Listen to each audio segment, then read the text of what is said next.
It's not just the pseudo-Marxist FARC guerrillas who pose a threat to Colombian security. The UN's High Commissioner for Human Rights raised the alarm recently, saying at least 41 human rights activists were killed in the first 4 months of 2017 in Colombia in what appeared to be politically motivated assassinations by far-right paramilitaries. Are you worried that the historic opponents of the FARC, the right-wing paramilitaries in Colombia, are now moving into that space that's been vacated by FARC fighters?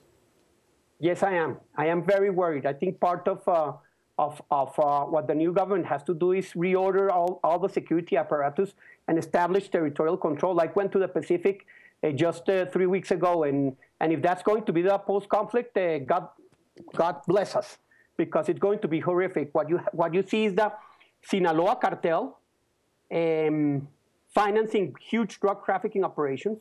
You're seeing an integration of drug trafficking, and you're seeing these illegal groups that are going to grow with dissidents from the FARC getting involved in the business. So if the government doesn't have a tough hand against them, we're going to see a big problem in the near future. So you say you're worried by this growth in far-right paramilitaries and their drug trafficking allies, and yet you yourself are alleged to have an history with these groups. There's an ongoing judicial investigation into several meetings you had with the paramilitary leaders of the right-wing AUC, the United Self-Defenders of Colombia group. You're accused, aren't you, of facilitating the creation of their Bogota branch? Well, let me tell you, those 3 meetings, which are in the judicial process, were as part of a journalist. I was a journalist. So as a journalist, I met with them. I wrote columns. I did reporting. And the accusation is something that one of the guys we extradited put it out. I've been trying to get a decision for the past 10 years. 10 years. My lawyer has gone to the U.S. to ask for proof. But unfortunately here, the judicial system doesn't close cases because they need to manipulate you, and they need to have you by the neck so that you don't do opposition. Well, with me they're wrong. I'm in opposition. I don't care. I hope the judicial system will decide someday. But you don't think that 10 years was enough?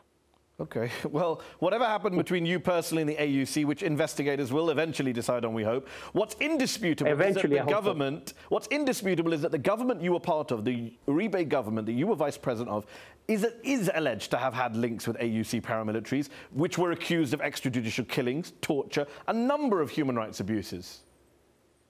Look, when we got into power in 2002, there were...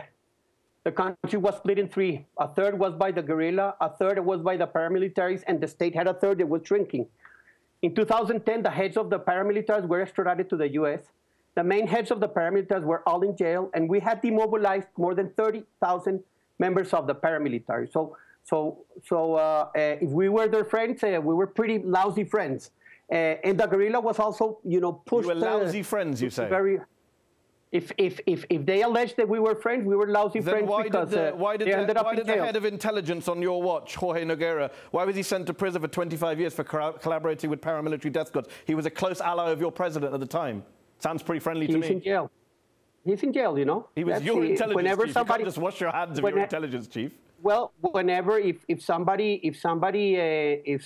does a crime, he goes to jail, and he went to jail in our government. And if that somebody is working with you, an ally of yours, don't you have to take some responsibility? Well, yes, we do. But we also have to take the credit for extraditing all the heads of the paramilitaries, all of them.